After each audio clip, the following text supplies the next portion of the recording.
சரியா? Mn2 plus Mn3 plus Mn4 plus எல்லாத்துல எழுதணும். அதே மாதிரி Cr32 plus Cr3 plus மற்றது Cu plus Cu2 plus. அப்ப முதல்ல யார் எழுதணும்? Mn எழுதணும். அது கேள்வியில கேட்கப்பட்டிருக்கோ இல்லையோ எழுதினாதான் உங்களுக்கு தெளிவாயிடும். அப்ப Mn இந்த இலத்திர எப்ப நீங்க முதல்ல எழுதணும்? 1s2 2s2 2p6 3s2 3p6 4s2 3d5. சில பேர் 4s2 அங்கால 3d எழுதுறவே இருக்கணும். சரிதான்? அத பொருத்தப்பாடு இல்லை உண்மையில அப்படி எழுதக்கூடாது. ஏனென்றால் 4s தானே ஈட்டோடு. அப்ப ஈட்டோட்டுக்கு அங்கால 3d இல்ல. 3d உண்மையில ஈட்டுக்குள்ளதான் இருக்கு. ஈட்டையலோடு தான் நிரம்பேக்கெல்லாம் இறுதியோட்ட நிரப்பி போட்டு திருப்பி உள்ள வந்து நிரப்புது. அவ்வளவுதான் நடக்குது. இறுதியோடு 4s2 தான். இப்ப நீங்கள் எழுதிக்கல அவரை அப்படித்தான் எழுதி கொள்ளவும். ஸ்கீம்கள்ல 2 மாதிரியும் கொடுத்தால் பழைய சிலபஸ் எல்லாம் அக்செப்ட் பண்ணி இருக்கிறாங்க. ஆனா இப்ப எங்களோட ரிசோர்ஸ் புக்ல தெளிவாக ஒரு வசனம் சொல்லப்பட்டிருக்கு, இது இப்படித்தான் இருக்க வேணும்னு சொல்லி.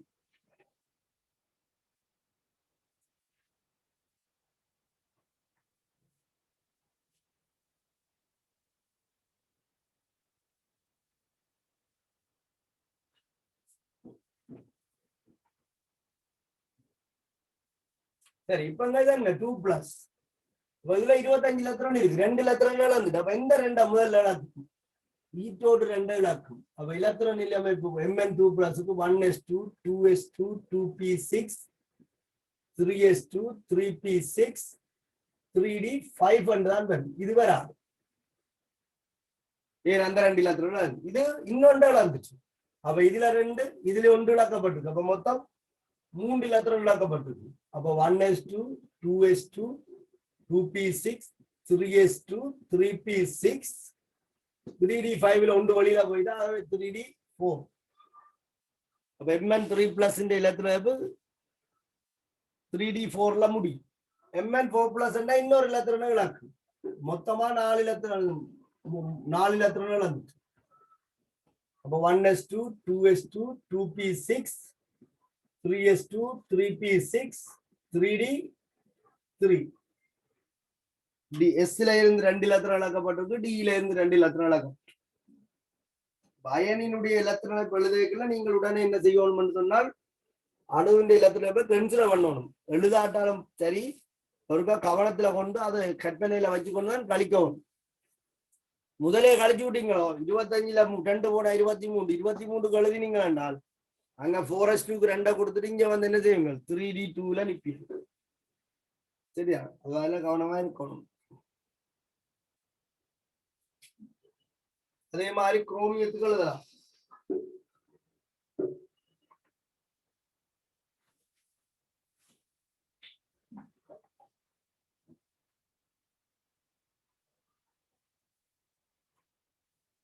குரோமியத்துக்கு எழுதினா குரோமியம் அசாதாரண இலத்துல குவியம் 1s2 2s2 2p6 3s2 3p6 4s1 3d5 chromium அசாதாரண இலத்திர புரியும். அப்ப 2 இலத்திரம் இழக்குது. முதல்ல இந்த 2 இலத்திரம் இழந்து இதுல 1 தான் இருக்கு. அப்ப அது 1 இழந்து இங்கே 1 இழக்கு. 1s2 2s2 2p6 3s2 3p6 இதுல 1 போயிடுச்சு. அப்ப 3d4. இது இன்னொன்னே விளாந்துட்டு அப்ப இதுல இருந்து இன்னொரு இலத்திரம் போயிடும். 1s2 2s2 2p6 3s2 3p6 3d3.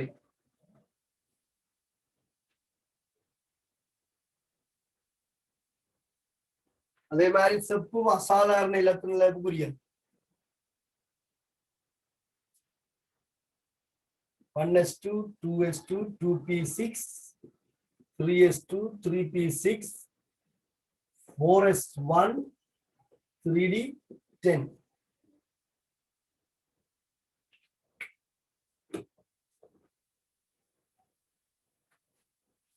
ஒரு இலத்திரம் இழந்தா இந்த ஒன்றை தான் இழக்கும். 1s2 2s2 2p6 3s2 3p6 3d10 cu2 plus இதுல இன்னொரு இலத்திரம் போயிடுச்சு. 1s2 2s2 2p6 3s2 3p6 3d9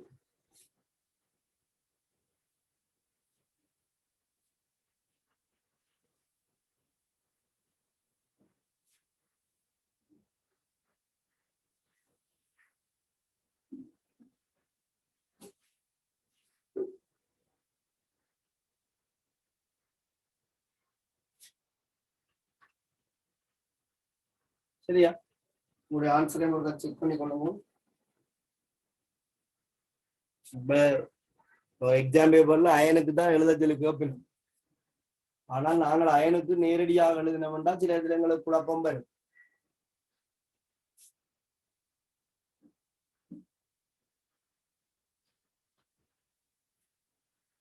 அணுவுக்கு எழுதணும், அணுவுக்கு எழுதி போட்டு அயனுக்கு எழுதணும்.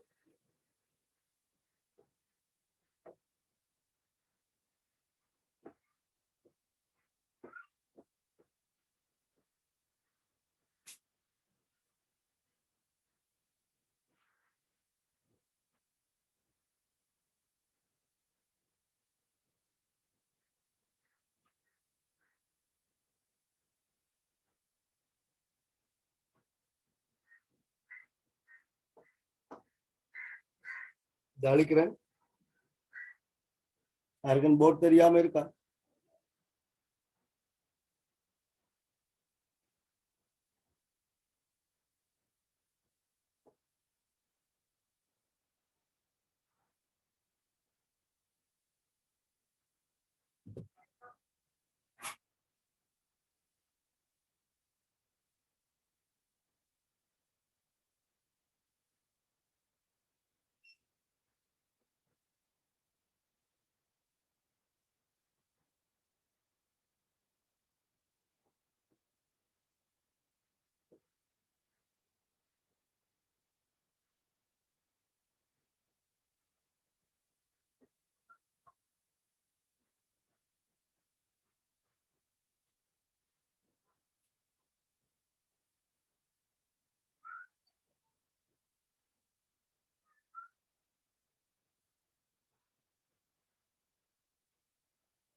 சரி, நோட் போட்டுக்கொள்ளுங்க.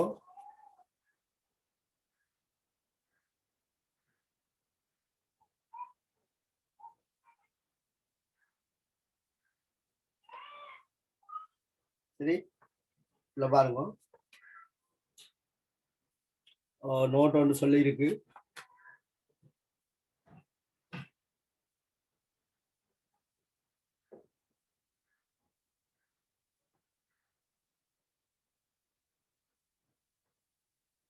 ஃபோரஸ் நிரம்பிய பின்பே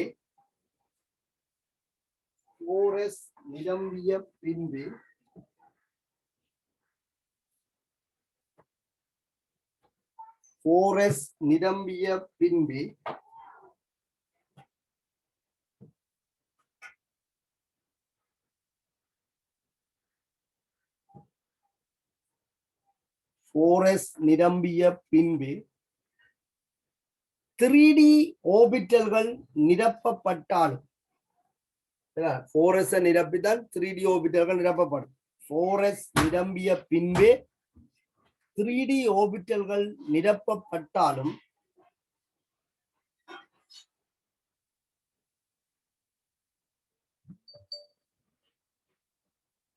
4s நிரம்பிய பின்பே 3d ஆர்பிட்டல்கள் நிரப்பப்பட்டாலும்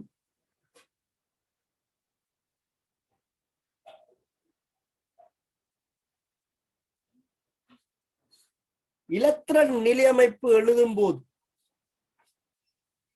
இலத்திரன் நிலையமைப்பு எழுதும் போது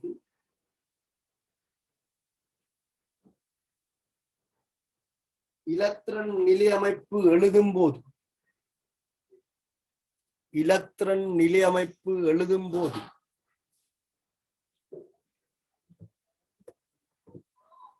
இலத்திரன் நிலையமைப்பு எழுதும் போது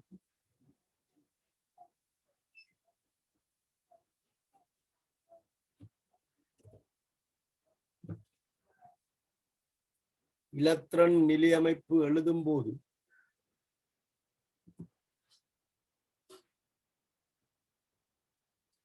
இலத்திரன் நிலையமைப்பு எழுதும் போது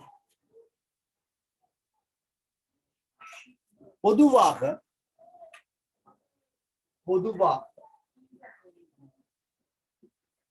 பொதுவாக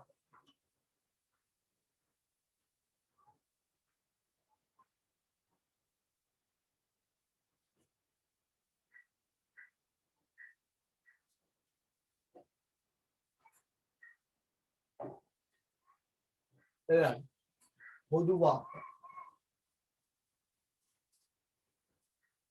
3D முதலில் எழுதப்பட்ட பின்பே சரியா 3D முதலில் எழுதப்பட்ட பின்பே 3D முதலில் எழுதப்பட்ட பின்பே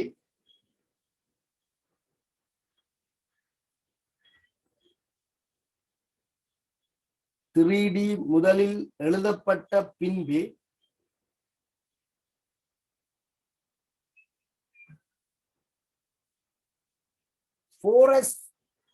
எழுதப்படும் 4s எழுதப்படும்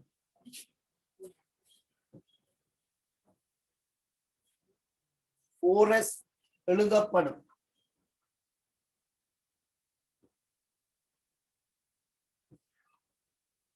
சரியா அப்ப நீங்க இலத்திரனை எழுதுகள்ல 4s நிரப்பித்தான் 3D நிரப்ப போறீங்க அதுக்காண்டி இதுக்கு இங்கால 3D எழுதுறது அவ்வளவு பொருத்தப்பாடு இல்லை ஏன் ஈட்டோடு இது இல்லை இதுதான் ஈட்டோடு ஆகவே இலத்திரன் எழுதி கொண்டு போய்க்க உங்களோட கைப்பழக்கத்துக்கு 4s2 நிரப்பி 3D எழுதி நிரப்ப வேண்டி வரும் சரியா 4s புதுவா நிரப்பி 3D நிரப்ப வேண்டி வரும்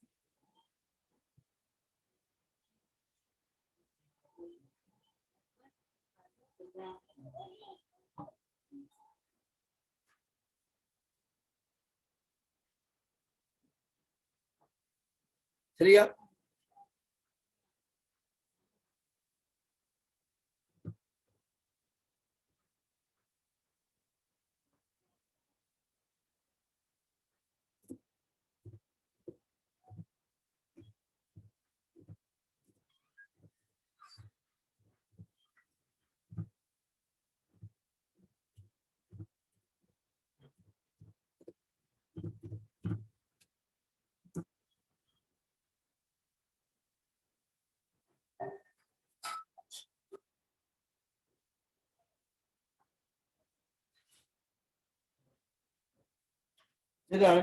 ஓகே இப்ப நீங்கள் வந்து நீங்கள் 54 மூலகங்கள்ல சில மூலகங்களுக்கு இலத்திரனை எழுதி பார்த்திருக்கிறீர்கள் இதுல ஆவர்த்தன அட்டவணையில கூட்டம் ஒன்றுக்குள்ள இருக்கிற மூலகங்களை நீங்கள் பார்த்தீங்கன்னு சொன்னா லிதியம் சோடியம் பொட்டாசியம் இதெல்லாம் உங்களுடைய 54க்கு வரும் முதல் 20க்குள்ளே நாங்கள் இவ்வளவு எழுதி லிதியம் சோடியம் பொட்டாசியம் அப்படியே ருபீடியம் சீசியம் எழுதினாலும் இவற்றின் இலத்திரன் நிலை அமைப்பு வந்து இதுக்கு வந்து 2s1 என்று முடிஞ்சிருக்கும் இதுக்கு 3s1 என்று முடிஞ்சிருக்கு இதுக்கு 4s1 என்று முடிஞ்சிருக்கு அடுத்த பிறகு 5s1 மற்றது 6s1 மற்றது 7s1 என்று முடியும் சரியா அப்ப ஈற்றோட்டுல இருக்கிற இலத்திரன் எண்ணிக்கை மாறையில கூட்டம் ஒன்றில இருக்கிற மூலகங்கள்கிட்ட ஈற்றோட்டு இலத்திரன் நிலை அமைப்பு மாறையில ஈற்றோடு தான் மாறுது. லிதியத்துக்கு ஈற்றோடு 2வது பிரதான சக்தி மட்டத்துல இருக்கு, சோடியத்துக்கு 3வது பிரதான சக்தி மட்டத்துல இருக்கு, பொட்டாசியத்துக்கு 4வது பிரதான சக்தி மட்டத்துல இருக்கு. ஆகவே கூட்டம் ஒன்றினுடைய இலத்திரன் நிலை அமைப்பை நாங்கள் பொதுவாக NS1 என குறிப்பிட்டுக் கொள்ளலாமே. N என்பது 1,000, 2,000, 3,000. ஐதரசன் என்றால் 1S1 ஐதரசனும் கூட்டம் ஒன்றிலானே வைக்கப்பட்டிருக்கு.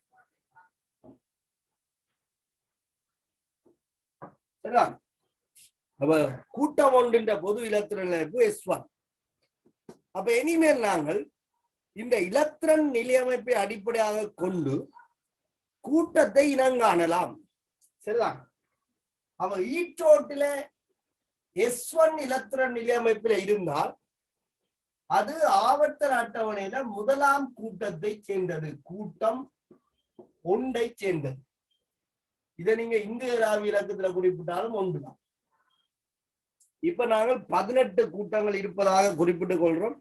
எல்லாம் இந்திய ராவி இலக்கத்தினால் குறிக்கப்படுது. சரிதான். ஆவர்த்தன அட்டவணையில இருக்கிற கூட்டங்கள் இந்திய ராவி இலக்கத்தினால் குறிக்கப்படுது. ஆவர்த்தன அட்டவணையில இருக்கிற ஆவர்த்தனங்களும் இந்திய ராவி இலக்கத்தினால் குறிக்கப்படுது. நீங்க ஓஎல்ல படிக்க கூட்டங்களை ரோமன் இலக்கத்திலையும் ஆவர்த்தனங்களை இந்திய ராவி இலக்கத்திலையும் குறிப்பிட்டிருக்கோம். இப்ப நாங்கள் இந்த கதையெல்லாம் காய்க்கிறோம். அப்ப ஈற்றோட்டில இருக்கிற இலத்திரன் எண்ணிக்கையை அடிப்படையாக கொண்டு கூட்டத்தை குறிப்பிடலாம். அதே போல நீங்கள் பெர்லியத்தின் இலத்திரன் நிலை அமைப்பு, மக்னீசியத்தின் இலத்திரன் அமைப்பு, கல்சியத்தின் இலத்திரன் அமைப்பு, சோஞ்சியத்தின் இலத்திரன் அமைப்பு, பேரியத்தின் இலத்திரன் அமைப்பை பார்த்தால் இது 2s2 முடிஞ்சிருக்கு, இது 3s2 முடியும், இது 4s2 முடியும், இது 5s2 முடியும், இது 6s2 முடியும். ஈற்றோட்டில 2 இலத்திரன்கள் காணப்படுது. ஆகவே கூட்டம் 2க்குரிய மூலகங்கள்கிட்ட இலத்திரன் நிலையப்பை NS2 என்று எழுதிக் கொள்ளலாம். N என்பது பிரதான சக்தி மட்டத்தை குறிக்கிறதுதான், முதன்மை சக்தி ஜோட்டம். அது மாற மாற ஈற்றோடு மாறிக்கொண்டு போகும். ஆனா ஈற்றோட்டில இருக்கிற இலத்திரன் எண்ணிக்கை மட்டும் மாறும்.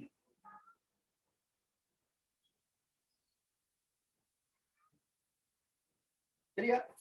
அவ கூட்டம் 1, கூட்டம் 2 மூலகங்கள் ஈற்றோட்டில இருக்கிற இலத்திரன்கள் எண்ணிக்கை, அதாவது வலுவள ஓடு என்று சொன்னா, வலுவள ஓட்டில இருக்கிற இலத்திரன்கள் எண்ணிக்கை நேரடியாக அது எந்த கூட்டத்தில் இருக்குது என்பதை குறிப்பிடும். அப்ப S1 என்ற ஒரு மூலகத்துக்கு இலத்திரன் நிலையமைப்பு இருந்தால் அது கூட்டம் 1ஐ சேர்ந்தது. S2 இருந்தால் அது கூட்டம் 2ஐ சேர்ந்தது. இதே போல நாங்கள் போரண்ட இலத்திரன் நிலையமைப்பை பார்த்தால், போரனுக்கு இலத்திரன் அமைப்பு எழுதியிருப்பீங்கள் தானே. இப்ப நாங்க 30 மூலகத்துக்கு இலத்திரன் அமைப்பு அவைலபிள். முதல் 30 மூலகங்களுக்கு எங்களால் எழுத முடியும். சரி, ஓகே. அப்ப போரண்ட இலத்திரன் நிலையமைப்புல போரனுக்கு அணுவன் 5. சரியா? போரனுக்கு அணுவன் 5. அலுமினியத்துக்கு 13. சரியா? போரனுக்கு 5, அலுமினியத்துக்கு 13. அப்ப இலத்திரன் நிலையமைப்புல 2s2 2p1 என அமையும். அப்ப ஈற்றோடு இந்த அளவு. அலுமினியத்தின் இலத்திரன் அமைப்பு 3s2 3p1 என அமையும். இதே போல இதுக்கு கீழே இருக்கிற இலத்திரன் நிலையமைப்பு பாத்தீங்கன்னா, அதாவது 31 கலியம் வரும் 4s2 4p1 என அமையும். அதுக்கு கீழே இருக்கிற பாத்தீங்கன்னா 5s2 5p1 என அமையும். அப்ப இந்த மாதிரி வலுவள ஓட்டுல இருக்கிற இலத்திரன் எண்ணிக்கை 3ஆக இருக்கு. எல்லாட்ட வலுவள ஓட்டுல இருக்கிற இலத்திரன் எண்ணிக்கை 3. அது 2வது பிரதான சக்தி மட்டத்தில் இருக்கலாம், அல்லது 3வது பிரதான சக்தி மட்டத்தில் இருக்கலாம், 4ல இருக்கலாம், 5ல இருக்கலாம், 6ல இருக்கலாம். அப்ப இந்த கூட்டத்தின் பொது இலத்திரன் நிலைமை நாங்கள் எழுதும் போது NS2 MB1 என்று எழுதலாம். இறுதியோடு எண்ணை குறிக்கும். அதுல எஸ்ல 2 இலத்திரனும் பியில 1 இலத்திரனுமாக இருக்கும். அப்ப முந்தி நீங்கள் OL படிக்கும் போது படிச்சிருப்பீங்கள், வலுவள ஓட்டுல இருக்கிற இலத்திரண்டு எண்ணிக்கை சரிதானே, வலுவள ஓட்டுல இருக்கிற இலத்திரண்டு எண்ணிக்கை கூட்ட எண்ணுக்கு சமன் என்று சொல்லி. ஏனென்றா அங்க நீங்கள் 8 கூட்டங்கள்லாம் படிச்சிருக்கீங்க சரிதா. நீங்க எத்தனை கூட்டம் படிச்ச? நீங்கள் 8 கூட்டம் படிச்சிருக்கீங்க. அப்ப இங்க நாங்கள் என்ன சொல்றோம் என்றால் 13ஆம் கூட்டம் என்று சொல்றோம். அலுமினியம் எத்தனையாம் கூட்டம் என்று கேட்டால் 3ஆம் கூட்டம் இல்லை, 13ஆம் கூட்டம். ஆகவே வலுவள ஓட்டுல இருக்கிற இலத்திரண்டு எண்ணிக்கையோட 10 கூட்டினால் உங்களுக்கு கூட்டம் வரும். அப்ப வலுவள ஓட்டுல இருக்கிற இலத்திரண்டு எண்ணிக்கையோட 10 கூட்டும் போது கூட்டம் வரும். இதை நீங்கள் ரோமன் இலக்கத்துல குறிப்பதாக இருந்தால் 3 குறிப்பிட்டுக் கொள்ளலாம் சரிதான். ஆனால் அது இப்ப நாங்கள் பாவிக்கிறது குறைவு. OL இப்பவும் இருக்கு, AL நாங்கள் 13ஆம் கூட்டம் தான் பாவிக்கிறோம். சில ஆன்சர் எக்ஸாம் பேப்பர்ல ஆன்சர் கொடுக்கும் போது இந்த மாதிரி குறிச்சிருக்காங்க. இந்து ராவி இலக்கத்துல குறிக்கா கட்டாயம் 13 குறிக்கணும். ரோமன் இலக்கத்துல 3 குறிப்பிட்டிருந்தாலும் அக்செப்ட் பண்றாங்க. ஆனால் நெடுவலும் அப்படி நடக்கும்னு சொல்லலாம். அது என்றால் இப்ப நாங்கள் ஆவர்த்தன அட்டவணையில 18 கூட்டங்களை கவனிக்கிறோம். அப்ப உங்களுக்கு அங்கால இருக்கிற சிலிக்கன், அங்கால பொஸ்பரஸ், கந்தம் அதுகள் எல்லாம் பாத்தீங்கன்னு சொன்னால் எஸ்ஸோட பிஏயும் கூட்டி 10 கூட்டம் வரும். உதாரணத்துக்கு ஒட்சிஜன் எடுத்துக்கொண்டால் ஒட்சிஜன் இலத்திரன் 1s2 2s2 2p4 ஈட்டோட 2s2 2p6 2p4. அப்ப ஈட்டோட்டில இருக்கிற இலத்திரன் எண்ணிக்கை எவ்வளவு? 6. அப்ப ஒட்சிஜன் எத்தனையாம் கூட்டத்துக்கு சேர்ந்தது? 6ஆம் கூட்டம் என்று சொல்றேன்னா கவனமா இருக்கணும். இப்ப ரோமன் இலக்கத்துல குறிப்பிட்டா நீங்க சொல்ல வந்த கருத்து சரி என்ற அர்த்தம். 6 இப்படி எழுதி விட்டீங்களோ 6ஆம் கூட்டம் வந்து அது போல அது அங்க குரோமியம் இதுக்கு போய் இரும்பு இருக்கிற கூட்டத்துக்கு போய் சரியா, சாரி குரோமியம் இருக்கிற கூட்டத்துக்கு போய் அப்ப 6 எழுதாம 16 எழுதும்.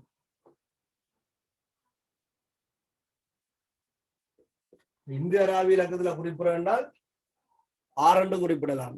ஆனால் சாரி 16 குறிக்கிறோம். ரோமன் இலக்கத்துல குறிக்கிறேன் 6 கட்டாயம் குறிப்பிடலாம். அப்ப இந்த பொது இலத்திரன் நிலையமைப்பு என்பது இதுதான். பொதுவாக நாங்கள் எப்படி ஒரு கூட்டத்தை ரீப்ரசன்டேட் பண்றோம், ஒவ்வொரு கூட்டமும் பொதுவாக எவ்வாறு இலத்திரன் நிலைப்போட ஒத்து போகுது என்று சொல்லி பார்க்கிறோம். ஒவ்வொரு கூட்டத்திலையும் பொது இலத்திரன் நிலையமைப்பு, ஒவ்வொரு கூட்டத்தினுடைய பொது இலத்திரன் நிலையமைப்பு என்ன மாதிரி இருக்கும். அப்ப கூட்டம் 1க்கு S1 இருக்கும், கூட்டம் 2க்கு S2 இருக்கும், 13ஆம் கூட்டத்துக்கு S2P1 இருக்கும், 14ஆம் கூட்டம் S2P2 இருக்கும். நீங்க எழுதினதை செக் பண்ணுங்க. 15ஆம் கூட்டம் S2P3 இருக்கும், 16ஆம் கூட்டம் S2P4 இருக்கும், 17ஆம் கூட்டம் S2P5 இருக்கும், 18ஆம் கூட்டம் S2P6 என்று சொல்லப்படுகின்ற உபசக்தி மட்ட முழு நிரம்பல்ல பிரதான சக்தி மட்ட முழு நிரம்பல்ல இருக்கு. இந்த S2P6 இலத்திரன் நிலையமைப்பு என்பது சடத்துவ வாயு இலத்திரன் நிலையமைப்பு அல்லது விழுமிய வாயு இலத்திரன். இது மிகவும் உறுதியானது. அப்ப நீங்கள் கூட்ட எண்ணை இந்த வலுவள ஓட்டு இலத்திரன் எண்ணிக்கையில இருந்து கண்டுபிடிக்கலாம். அப்ப நாங்கள் கதைக்க வேண்டியது இந்த பொது இலத்திரன் நிலையமைப்பு தான். வயன்கள்ட்ட இலத்திரன் நிலையமை நீங்க பாருங்க. இலத்திரன் நிலையமைப்பு சக்தி சொட்டன்கள் சம்பந்தமாக நிறைய கேள்விகள் இருக்கு. அவ்வளவு கேள்வியை நான் அன்றைக்கெல்லாம் நாளை போட்டு விடுவேன், இதை செய்து பாருங்க. இதுதானே ஓகே. அப்ப நான் இதோட இந்த ஓப்பன் நிறைவு செய்து கொள்றேன். சாரி, கொஞ்சம் தொடக்கத்துல கவரேஜ் கொஞ்சம் ஆளும் போர்ஸா இருந்துட்டு என்ன செய்யற இப்ப இருக்கிற